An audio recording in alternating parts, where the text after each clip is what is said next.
آج ہی مجھے ایک دوست نے کہا کہ جی آپ کی جماعت کے ایک بڑے عالم، میں خیر نام نہیں لیتا ان کا، انہوں نے ایک بات فرمائی ہے کہ ایک گدھا تھا جس کا نام یافور تھا، اور وہ حضور صلی اللہ علیہ وسلم سے باتیں کرتا تھا اور حضور کے کام بھی کرتا تھا۔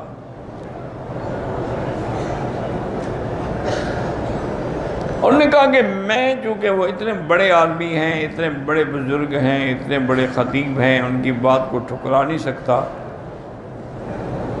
لیکن میرا عقل یہ بات تسلیم کرنے کے لیے تیار نہیں۔ انہوں نے بڑی تفصیل سے واقعہ بیان کیا ہے کہ خیبر کے بعد حضور صلی اللہ علیہ وسلم تشریف فرما تھے کہ ایک گدھا حاضر ہو گیا، اور انہوں نے کہا حضور میں بڑا نسلی گدھا ہوں،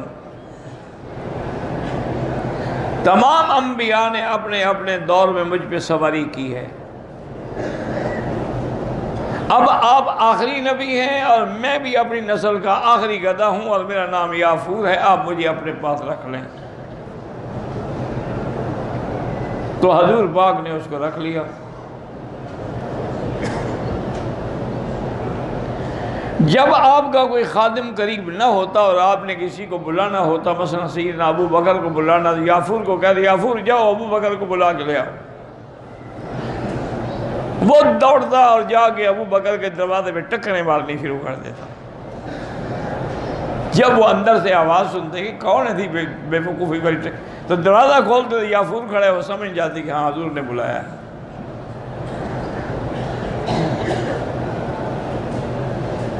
اب کیا کہے آدمی، اصل میں مولوی صاحب کو غلطی لگی ہے، انسان ہے نا، کچھ مولویوں کو شوق ہوتا ہے کہ میں نئی بات کہوں کہ لوگ سمجھیں کہ یار یہ بڑا عالم ہے، یہ بات آج تک کسی نے نہیں کہی، یہ نہیں سوچتے کہ جھوٹ ہو تو پھر کیا ہوگا۔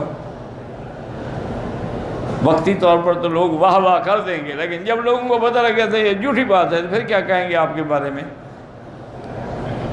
ان کو دکھ لگا ہے، کتاب ہے ایک الخصائص علامہ سیوطی رحمۃ اللہ علیہ کی۔ علامہ سیوطی رحمۃ اللہ علیہ بہت بڑی شخصیت ہیں، علامہ جلال الدین محلی اور جلال الدین سیوطی، جن کی کتاب ہے جلالین جو ساری دنیا میں پڑھی جاتی ہے، بہت بڑے عالم تھے، لیکن افسوس یہ ہے کہ ساتھ صوفی بھی بڑے تھے۔ جب بندہ صوفی بن جائے نا پھر کام کچھ بگڑ جاتا ہے، اس لیے جب مولوی پیر بن جائے نا سمجھو گیا بس، وہ بھی پھر ڈھیلا ہو جاتا ہے کام میں۔ انہوں نے اس واقعے کو اپنی کتاب الخصائص میں لکھا ہے، لیکن ابن جوزی، ابن قیم، ابن تیمیہ رحمہ اللہ تعالی، ابن حبان، یحییٰ ابن سعید، سب نے کہا ہے کہ موضوع لا اصل لہ، یہ جھوٹی روایت ہے جس کی کوئی بنیاد ہی نہیں ہے، سب نے اس کی تردید کی ہے۔ اچھا ایک کتاب میں آگے سیوطی صاحب کو بھی تسلی ہوئی تو انہوں نے بھی کہہ دیا کہ ہاں یہ جھوٹی روایت ہے۔ بھئی اللہ کے بندے پر تم نے لکھی کیوں؟ تو ایک جھوٹی روایت کا حوالہ دینا صرف بات کو رنگ دینے کے لیے، بھائی اللہ کے بندے، جانوروں نے حضور سے بات کی ہے، صحیح حدیث میں ہے، حضور پاک ایک باغ سے گزر رہے تھے کہ ایک اونٹ آ کے حضور کے پاؤں پہ اس نے سر رکھا اور رونے لگ گیا، گڑ گڑایا۔ حضور نے پوچھا کیا بات ہے؟ انہوں نے کہا مالک مجھ سے کام زیادہ لیتا ہے اور کھانے کو نہیں دیتا۔ تو اس نے بات کی، حضور نے مالک کو بلایا، تنبیہ کی، اس نے کہا جی آئندہ میں کبھی غلطی نہیں کروں گا۔ تو جانور بات کرتے تھے حضور سے، یہ کوئی بڑی بات نہیں ہے۔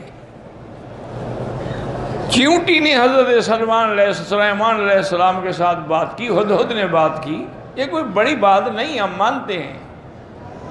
جب حجۃ الوداع کا موقع تھا تو اس وقت 100 اونٹ حضور نے ذبح کرنا تھا، صحابہ کہتے ہیں ہم دیکھ رہے تھے کہ ہر اونٹ اپنی گردن آگے کرتا تھا کہ میں حضور کے ہاتھوں سے ذبح ہو جاؤں۔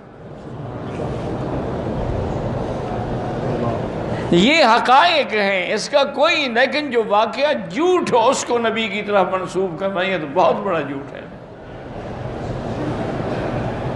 یہ واقعہ جو ہے یافور والا یہ 100% جھوٹ. اب دیکھیں نا جی کہ حضرت یونس نے پاؤں لمبے کیے کہ پتہ نہیں میں مر گیا ہوں، پھر کہا کہ اچھا میں زندہ ہوں، پھر کہا اللہ میاں میں ایسی مسجد، تو اللہ نے تمہیں مچھلی کے پیٹ میں بھیجا کہ تم نے مسجد بنائی ہے.